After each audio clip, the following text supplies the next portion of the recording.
Hello everyone, welcome back. तो start करते हैं स्टार्टिंग से। रिवाइज, जिसको रिवाइज नहीं करना वो स्किप कर सकता है। सबसे पहले हमने पढ़ा था, अपना टॉपिक था परमाणु व अणु। तो इसमें हमने सबसे पढ़ा था द्रव्य या पदार्थ की डेफिनेशन।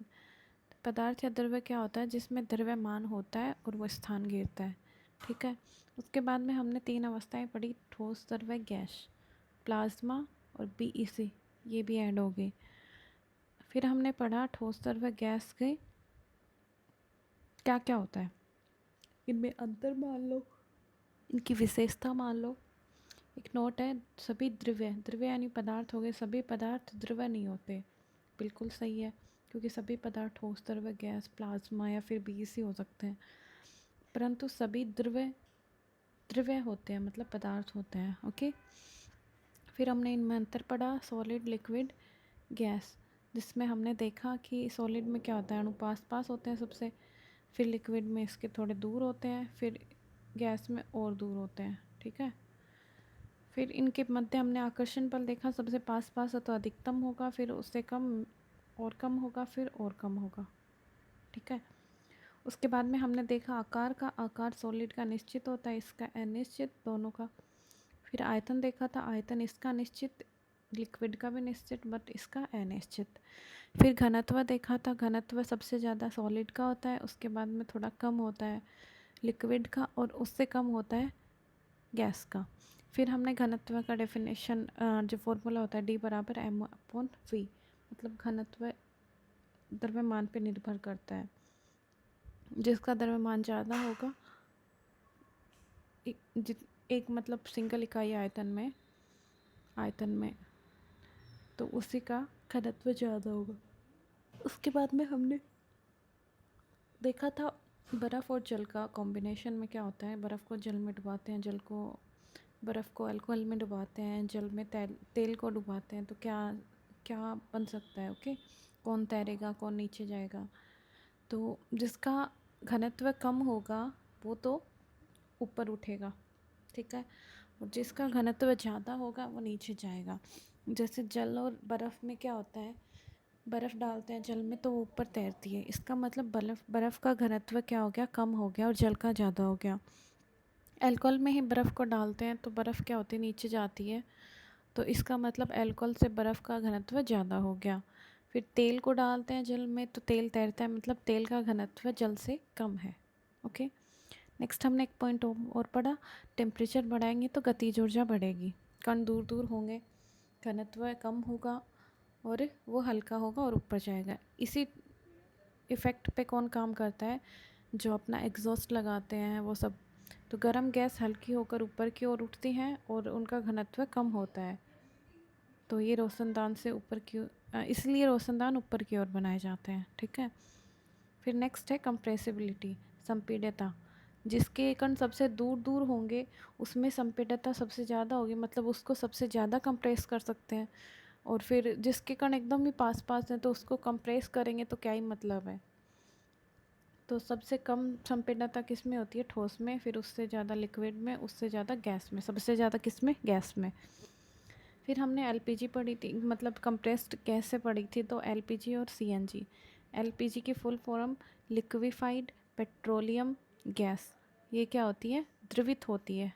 ठीक है। ये गैस होती है बट इसको कंप्रेस करते हैं तो ये द्रव में चेंज हो जाती है, द्रवित हो जाती है मतलब। इसके मुख्य घटक पढ़े थे हमने, आइसोबोरॉन और प्रोपेन, बीपी। ठीक है। इसमें गंध नहीं होती और इसमें कुछ मिलाया जाता है जिसकी वजह से इसमें गंध आती है, तो वो क्या होता है? एथेनाइल मरकेप्टेन होता है या फिर थायो एथेन। फिर नेक्स्ट है सीएनजी, संपीड़ित प्राकृतिक गैस या कंप्रेस्ड नेचुरल गैस। इसका मुख्य घटक कौन होता है? CH4, methane. ओके। इसमें कार्बन की मात्रा कम होती है, इसमें कार्बन की मात्रा अधिक होती है। इसकी वजह से ये वाली श्रेष्ठ होती है और ये वाली ज़्यादा अच्छी नहीं होती अपने लिए या पर्यावरण के लिए। फिर नेक्स्ट है विसरण। विसरण क्या होता है? डिफ्यूज़न, मतलब फैलना। जब किसी को टेम्परेचर दिया जाता है तो वो फैल जाता है। ठीक है। उसके कण दूर दूर चले जाते हैं, इसीलिए जब अपन खाना गर्म करते हैं तो स्मेल आती है अपने को, क्योंकि खाने के कुछ कण हैं वो अपने तक पहुंच जाते हैं विषित होके, फैल के। जो पदार्थ हल्का होता है उससे विसरण की दर ज़्यादा होती है, ताप बढ़ाने पे गैसों में विसरण की दर बढ़ जाती है। अब देखो विसरण सबसे जो ज़्यादा हल्का होता है उसकी विसरण सबसे ज़्यादा, जिसका द्रव्यमान सबसे ज़्यादा होता है उसका विसरण सबसे कम। H2 helium, nitrogen, oxygen. अब हमें पता है हाइड्रोजन का द्रव्यमान 1 होता है, हीलियम का 4 होता है, नाइट्रोजन का 14 होता है, ऑक्सीजन का 16 होता है। तो जिसका जो जितना हैवी है उसका विसरण उतना ही कम होगा। मतलब पत्थर को आप कितना भी फोड़ोगे उसके कण थोड़ी ना विसरित होंगे, बहुत कम होंगे। कि भाई बहुत ज़्यादा गर्म करा फिर उसके कुछ पार्टिकल्स से बिखरने स्टार्ट हो जाएंगे, ठीक है। तो जिसका द्रव्यमान जितना ज़्यादा उसका विसरण उतना ही कम होता है। तो यहाँ पे H2 का द्रव्यमान सबसे कम है तो इसका विसरण सबसे ज़्यादा होगा। फिर हीलियम का है तो इससे थोड़ा कम, फिर नाइट्रोजन का है तो इससे थोड़ा कम। ओके, ये हमने फिर कुछ तो वो पढ़े थे, उनका हमें परमाणु क्रमांक याद रखना है 20 तक, और परमाणु भार। परमाणु क्रमांक को Z से प्रदर्शित करते हैं। तो परमाणु क्रमांक क्या हो गया, 1 2 3 4। Hydrogen, helium, lithium, beryllium, boron, carbon, nitrogen, oxygen, fluorine, neon, sodium, magnesium, aluminium, silicon, phosphor, sulphur, chlorine, argon, potassium, calcium, ठीक है। इनका ये भार हो गया, ये अपने को याद करना है, विषाद हो गया होगा सबको आई थिंक। फिर हमने देखा था जो मतलब परमाणु की खोज कैसे हुई थी। तो सबसे पहले एक वैज्ञानिक था, कौन, कणाद। इसने पदार्थ को तोड़ना स्टार्ट किया, तोड़ता गया, एक ऐसा पॉइंट आया जिसके बाद में वो ब्रेकेबल ही नहीं रहा, वो टूटा ही नहीं जा सका, तोड़ा ही नहीं जा सका। तो उसको उसने क्या नाम दिया, परमाणु नाम दिया। तो इस प्रकार प्राप्त सूक्ष्म अविभाज्य कण क्या हो गया, परमाणु हो गया, ठीक है। किसी भी पदार्थ का सूक्ष्म अविभाज्य कण परमाणु कहलाता है। ओके, तो परमाणु की खोज का श्रेय किसको दिया जाता है, जॉन डाल्टन को दिया जाता है। डन। एटम को यदि तोड़ें A+TOM तो इसका मतलब भी अविभाज्य होता है। फिर हमने देखा था परमाणु के 3 मूलभूत कण होते हैं, कौन सा, इलेक्ट्रॉन, प्रोटॉन, न्यूट्रॉन। मतलब परमाणु किन किन से मिलके बनता है, इलेक्ट्रॉन से, प्रोटॉन से और न्यूट्रॉन से। तो सबसे पहले इलेक्ट्रॉन को पढ़ें। इलेक्ट्रॉन की खोज किसने की, जे थॉमसन ने। परमाणु की खोज की जॉन डाल्टन ने, और इलेक्ट्रॉन की खोज की जे थॉमसन ने, ठीक है। परमाणु प्रोटॉन की खोज देखी तो गोल्डस्टीन ने की, ठीक है। यदि आपके ऑप्शन में गोल्डस्टीन नहीं है तो रदरफोर्ड है, यदि दोनों हैं तो आपको गोल्डस्टीन करना है। डन। और न्यूट्रॉन की खोज किसने की, जेम्स जेडविक ने। अब देखें, इलेक्ट्रॉन पे नेगेटिव आवेश होता है, प्रोटॉन पे पॉजिटिव आवेश होता है, और न्यूट्रॉन पे कोई आवेश नहीं होता, ये उदासीन होता है। इन पे चार्ज देखें तो जिसका जितना इस पे नेगेटिव चार्ज होता है उतना ही उस पे पॉजिटिव चार्ज होता है। 1.6 इंटू 10⁻⁻19 कूलाम नेगेटिव होता है इलेक्ट्रॉन पे, और यही पॉजिटिव हो जाता है प्रोटॉन पे। 1.6 इंटू 10⁻⁻19 कूलाम। ओके, फिर होता है इनका दोनों का भार कितना होता है। AMU देखें तो इलेक्ट्रॉन का 0 भार हो गया, प्रोटॉन का 1.007, इसका 1.008 AMU। अब देखो ये इलेक्ट्रॉन का इतना 0 है AMU हो गया, तो इसी वजह से परमाणु का भार अपन काउंट करेंगे तो उसमें प्रोटॉन और न्यूट्रॉन की संख्या का भार काउंट करेंगे, का ऐड करेंगे। ओके, इलेक्ट्रॉन का नहीं करेंगे। तो इलेक्ट्रॉन का भार कितना हो गया, 9.1 इंटू 10⁻⁻31। इसका 1.672 इंटू 10⁻27। इसका 31 माइनस का, और इसका माइनस का 27, इसका 1.674 10⁻⁻21 हो गया। नेक्स्ट है परमाणु द्रव्यमान। परमाणु द्रव्यमान को पढ़ते हैं। अब ये बोल रहा है कि मैंने अभी बताया ऊपर इलेक्ट्रॉन का 0 AMU मानते हैं, तो इसलिए इसको परमाणु भार या परमाणु द्रव्यमान में ऐड नहीं करते, इन दोनों का ऐड करके और परमाणु द्रव्यमान निकाल लेते हैं। तो प्रोटॉन व इलेक्ट्रॉन के योग पर निर्भर करता है परमाणु का द्रव्यमान, इसलिए A=P+N, ठीक है। परमाणु क्रमांक क्या होता है, उसमें प्रोटॉन की संख्या, किसी भी, जैसे हमने हाइड्रोजन का परमाणु क्रमांक 1 पढ़ा, फिर हीलियम का 2, लिथियम का 3, ऐसे करके पढ़ा है। तो वो 1 2 3 क्या है, वो उस परमाणु में प्रोटॉन की संख्या है, ठीक है।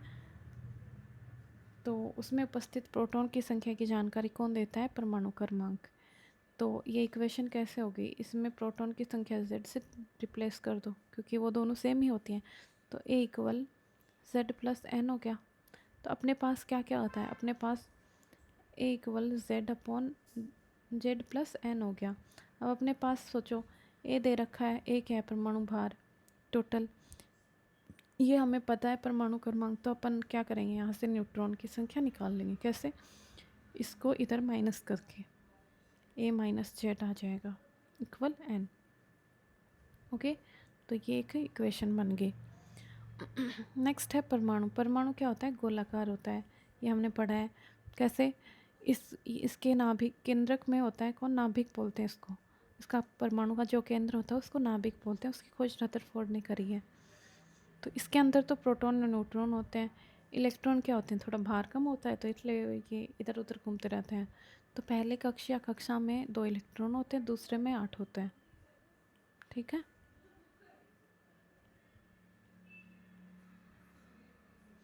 फिर हमने देखा कि न्यूट्रॉन को अस्थायी कण माना जाता है क्योंकि ये टूट जाता है। मतलब प्रोटॉन को, इलेक्ट्रॉन को स्थायी, पॉजिटिव नेगेटिव चार्ज वाले हैं उनको स्थायी नहीं माना जाता, न्यूट्रॉन को माना जाता है। परमाणु सामान्यतः क्या होता है, अस्थायी। तो वह स्थायित्व प्राप्त करने के लिए दूसरे परमाणु से जुड़ जाता है और अणु बना लेता है। ठीक है, अपवाद में मान लो कौन कौन है, helium, neon, argon, krypton, xenon और रेडॉन। ये अक्रिय गैसें हैं जो किसी से क्रिया नहीं करती। ये ऐसे परमाणु हैं जो स्वतंत्र रहते हैं, इनको किसी से क्रिया करने की ज़रूरत नहीं होती अपने स्थायित्व के लिए। Helium, neon, argon, krypton, xenon और रेडॉन। इनको उत्कृष्ट गैसें भी बोलते हैं, अक्रिय गैसें भी बोलते हैं, नोबेल गैसें भी बोलते हैं। फिर परमाणु स्थायी होने के लिए अन्य परमाणु से क्रिया करते हैं तथा अणु का निर्माण करते हैं। ओके, परमाणु का स्वतंत्र स्थायित्व संभव नहीं है, बिल्कुल नहीं है। लेकिन किनको छोड़ के, अक्रिय गैसों को छोड़ के। ठीक है, इतना अपन ने कर लिया था। अब अपन आते हैं किस पे, जो नया टॉपिक है उस पे, अणु। ये एक पेज है। अणु क्या होता है, परमाणु जब अपने स्थायित्व के लिए किसी दूसरे परमाणु से क्रिया करते हैं तो अणु का निर्माण करते हैं। परमाणु परस्पर मिलकर अणु का निर्माण करते हैं। डन। 2 परमाणु मिलके क्या बनाते हैं, अणु बनाते हैं। जैसे 2 हाइड्रोजन मिलके H2 बना लिया, 2 नाइट्रोजन मिलके N2 बना लिया, 2 ऑक्सीजन मिलके O2 बना लिया। क्यों बनाते हैं, क्योंकि अकेला हाइड्रोजन रहेगा तो वह स्थायी नहीं रहेगा, इसलिए अणु बन के वो स्थायी हो जाता है। डन। क्या अणु का स्वतंत्र स्थायित्व संभव है, बिल्कुल है। जैसे परमाणु का स्वतंत्र स्थायित्व जनरली संभव नहीं होता, सिर्फ अकेले गैसों छोड़ के बाकी सब का, लेकिन अणु बनने के बाद में वो स्थायी हो जाता है। ठीक है, अब देखो परमाणुकता। किसी भी अणु की परमाणुकता क्या होती है, अणु बन गया मतलब कितने वो परमाणु मिलके स्थायित्व प्राप्त कर लेंगे, उनकी संख्या को ही क्या बोलते हैं, परमाणु की संख्या बोलते हैं, परमाणुकता बोलते हैं। अणु की परमाणुकता मतलब, जैसे ऑक्सीजन क्या होता है, ऑक्सीजन O2 बना के भी स्थायी हो जाता है, O3 बना के। O2 ऑक्सीजन होता है, O3 ओजोन बोलते हैं अपन इसको। तो ऑक्सीजन, 2 ऑक्सीजन मिलके भी क्या बना लेगा, स्थायित्व अपना स्थायित्व ग्रहण कर लेगा। ऑक्सीजन 3 जुड़े तो भी कोई दिक्कत नहीं है, ओजोन बन जाएगी तो भी स्थायी हो जाएगा। तो ऑक्सीजन की परमाणुकता में O2 की कितनी है, 2 है। O3 में परमाणुकता कितनी है, 3 है। ऐसे ही नाइट्रोजन को देखें तो कितने नाइट्रोजन, 2 नाइट्रोजन बना के नाइट्रोजन गैस बना लेते हैं, तो इससे नाइट्रोजन की परमाणुकता कितनी हो गई यहाँ पे, 2। क्लोरीन की परमाणुकता यहाँ पे 2। हाइड्रोजन की देखें तो हाइड्रोजन 2 हाइड्रोजन मिलके अपना स्थायित्व ग्रहण कर लेते हैं, तो इसकी परमाणुकता हाइड्रोजन H2 की 2 होगी। सल्फर 8 मिलके अपने स्थायित्व को ग्रहण करते हैं तो इसकी 8 हो जाएगी। फास्फोरस की कितनी होगी, 4 होगी। ठीक है, लेकिन ये तो हो गए अणु बनने के बाद में, ये अणु बनने के बाद में इसकी परमाणुकता। लेकिन हाइड्रोजन गैसें, अक्रिय गैसें होती हैं, वो तो किसी के साथ क्रिया नहीं करती क्योंकि वो ऑलरेडी स्वतंत्र है, ऑलरेडी स्थायी है, तो उनकी परमाणुकता क्या होगी, 1 होगी। ठीक है, तो ये क्वेश्चन आया हुआ है कि निम्न में से किसकी परमाणुकता 1 होती है, निम्न में से किसकी परमाणुकता 1 होती है। तो हमें पता है ऑक्सीजन की परमाणुकता अपन ने 2 और 3 पढ़ी है, क्योंकि ऑक्सीजन O2 पे भी स्थायी हो जाता है, O3 पे भी। तो एक तो नहीं होती। क्लोरीन की Cl2 पढ़ी है अपन ने, तो इसकी 2। और लेकिन ये जो गैसें हैं नियोन, एक ही आया था ऑप्शन में, ठीक है, मैंने और रख दिया। आर्गन, क्रिप्टॉन, जिनोन, इनकी क्या होती है, एक होती है। ऑल ऑफ दीज तो गलत है, तो ये ऑप्शन अपना सही हो गया। अब बोल रहे हैं कि किसी भी परमाणु में इलेक्ट्रॉन, प्रोटॉन, न्यूट्रॉन की संख्या कैसे ज्ञात करेंगे। ये अपना आज का लास्ट टॉपिक है। इलेक्ट्रॉन की संख्या, प्रोटॉन की संख्या, न्यूट्रॉन की संख्या कैसे ज्ञात करनी है। ओके, तो सबसे पहले अपन तत्व का निरूपण समझेंगे। कोई भी तत्व है वो बेसिकली ऐसे होता है, ठीक है। यहाँ पे नीचे तो इसका क्या होता है, परमाणु क्रमांक लिखते हैं, ऊपर क्या लिखते हैं, परमाणु भार, या फिर इधर परमाणु क्रमांक लिख देते हैं, यहाँ पे परमाणु भार लिख देते हैं। डन। जैसे कार्बन को लिखें तो 6 नीचे यहाँ पे परमाणु क्रमांक हो गया, 12 इसका परमाणु भार हो गया। नाइट्रोजन का परमाणु क्रमांक 7 हो गया, 14 इसका भार हो गया। 8 इसका ऑक्सीजन का परमाणु क्रमांक, 16 इसका भार। 11 सोडियम का परमाणु क्रमांक, 13 इसका भार। ये मतलब ये आपको गिवन देगा, गिवन करेगा, मतलब ऑलरेडी दे के रखेगा। मैग्नीशियम का 12 और इधर परमाणु भार 24। 13 एल्यूमिनियम का परमाणु क्रमांक, 27 इसका भार। 14 इसका परमाणु क्रमांक, 28 इसका भार। 16 इसका परमाणु क्रमांक, 32 इसका भार। 20 इसका परमाणु क्रमांक, 40 इसका भार। 2 इसका परमाणु क्रमांक, 2 इसका भार। हाइड्रोजन का 1 ठीक है, ये 4 होता होगा यार, एक सेकेंड, हीलियम का 4 होता है आई थिंक।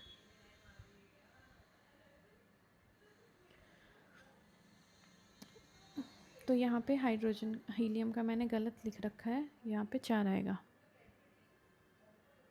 हाइड्रोजन का होता है 1 तो एक सेकेंड, ठीक है।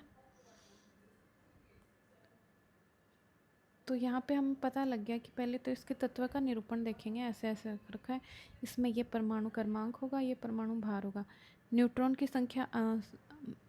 संख्या हमें पता है कैसे निकालते हैं, इसमें से ये घटा देते हैं, ए में से जेड घटा देते हैं, तो न्यूट्रॉन की संख्या आ जाती है, ठीक है।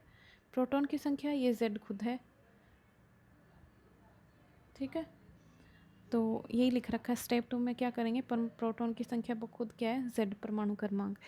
यदि तत्व उदासीन है तो इलेक्ट्रॉन की संख्या और प्रोटॉन की संख्या दोनों सेम हो गए। मतलब पूछे आपको कि सोडियम में कितने इलेक्ट्रॉन है, तो जितने प्रोटॉन है, प्रोटॉन कितने, 11। जो परमाणु क्रमांक होता है वो हमेशा प्रोटॉन की संख्या होता है, ओके। और यदि तत्व उदासीन है, इस पर कोई पॉजिटिव नेगेटिव को चार्ज नहीं है, तो इसका मतलब जितने प्रोटॉन होंगे उतना ही इलेक्ट्रॉन होंगे, P = N। मतलब इस पर कोई चार्ज नहीं है, कहने का मतलब है E भी बैलेंस है और B भी, तो दोनों सेम है, तभी तो ये उदासीन हुआ, कोई चार्ज नहीं हुआ। तो इसका मतलब जितने प्रोटॉन हैं उतने ही न्यूट्रॉन हैं, E+ नहीं, जितने इलेक्ट्रॉन ये प्रोटॉन, जितने, अब ये उदासीन है मतलब दोनों की संख्या बराबर है, यही तो बात हुई। तो यहाँ से जितने प्रोटॉन होंगे, प्रोटॉन हमें पता है क्या होता है, परमाणु क्रमांक होता है।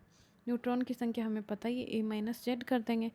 जैसे अब देखें, जैसे इसमें देखें परमाणु क्रमांक, प्रोटॉन, न्यूट्रॉन, इलेक्ट्रॉन की संख्या कार्बन में, तो हमें पता है परमाणु क्रमांक है वो प्रोटॉन 6 हो गए।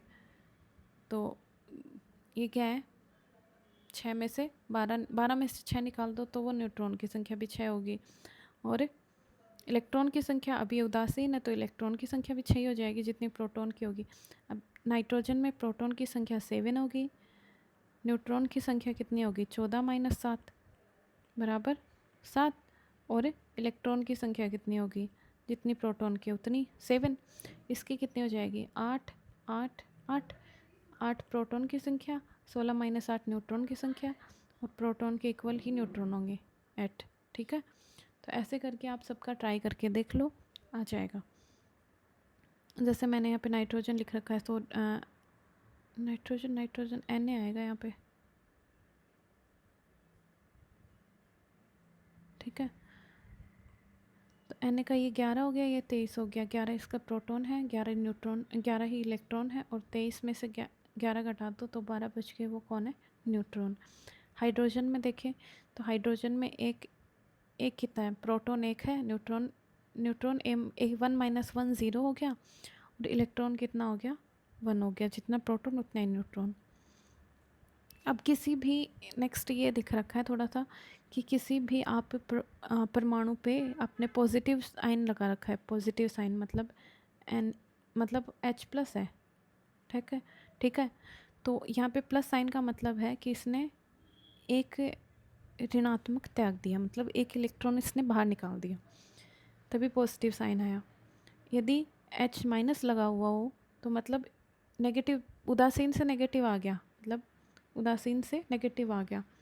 तो नेगेटिव मतलब इसने एक इलेक्ट्रॉन और ले लिया, मतलब कुछ ले लिया इसने, ठीक है। क्या ले सकता है, प्रोटॉन न्यूट्रॉन तो ले नहीं सकता, क्योंकि वो तो नाभिक में होते हैं, घूमते कौन रहते हैं, इलेक्ट्रॉन। इलेक्ट्रॉन को ही ग्रहण करेगा, तो इलेक्ट्रॉन को निकालेगा तो नेगेटिव, मतलब निकालना, n से n याद रख लो, n से नेगेटिव, और ग्रहण करेगा नेगेटिव, ये याद हो गया, तो ग्रहण करना तो अपने आप याद हो गया। तो ये बेसिकली ये किसकी फॉर्म होते हैं, जो जिनके पॉजिटिव होता है वो ऑलमोस्ट धातुएं होती हैं, ठीक है। जिनके पॉजिटिव साइन होता है वो धातुएं, तो ये आगे पढ़ेंगे हैं धातुएं। तो धनायन कब बनता है, जब इलेक्ट्रॉन निकाल देता है। ऋणायन जब इलेक्ट्रॉन, नेगेटिव कब आता है, जब इलेक्ट्रॉन निकाल देता है। ऋणायन, सीरियस, हाँ, जब इलेक्ट्रॉन ग्रहण कर लेता है। ये ई इलेक्ट्रॉन के माइनस ही आएगा ना, क्या सोच के मैंने ये लिखा है प्लस यहाँ पे। इलेक्ट्रॉन ग्रहण करेगा, ई- को ग्रहण करेगा, तो पॉजिटिव को निकालेगा तो नेगेटिव, ये पॉजिटिव साइन, ये नेगेटिव साइन।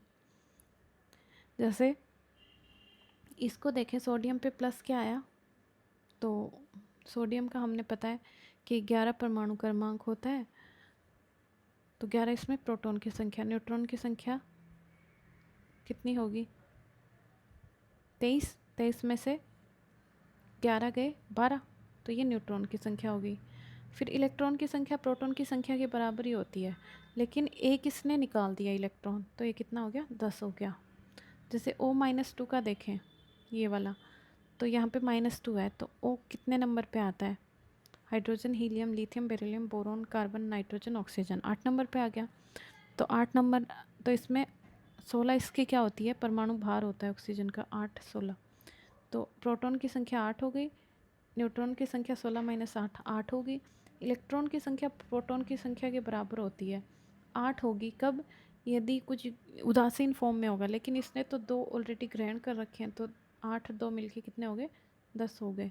यहाँ पे माइनस साइन यूज़ नहीं करेंगे कभी, आप ऐसे कर दो 8 - 2 = 6, तो इसमें 6 इलेक्ट्रॉन होंगे, नहीं, इसने 2 इलेक्ट्रॉन ग्रहण कर लिए हैं।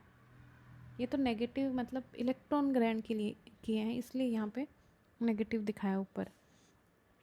जैसे सल्फ़र में देखें -2, तो 16 इसमें प्रोटॉन, 32 - 16 न्यूट्रॉन, और 16 इलेक्ट्रॉन होंगे यदि उदासीन होगा, लेकिन 2 और ग्रहण कर रखे हैं इसने, तो इसका मतलब 18 हो गए, 16 + 2। ऐसे कैल्शियम, हाँ, तो कैल्शियम में 20 प्रोटॉन न्यूट्रॉन, लेकिन इसने 2 इलेक्ट्रॉन निकाल दिए, तो 18 क्या बच गए इसमें, इलेक्ट्रॉन। ओके, आज के लिए इतना ही, कल करते हैं आगे का।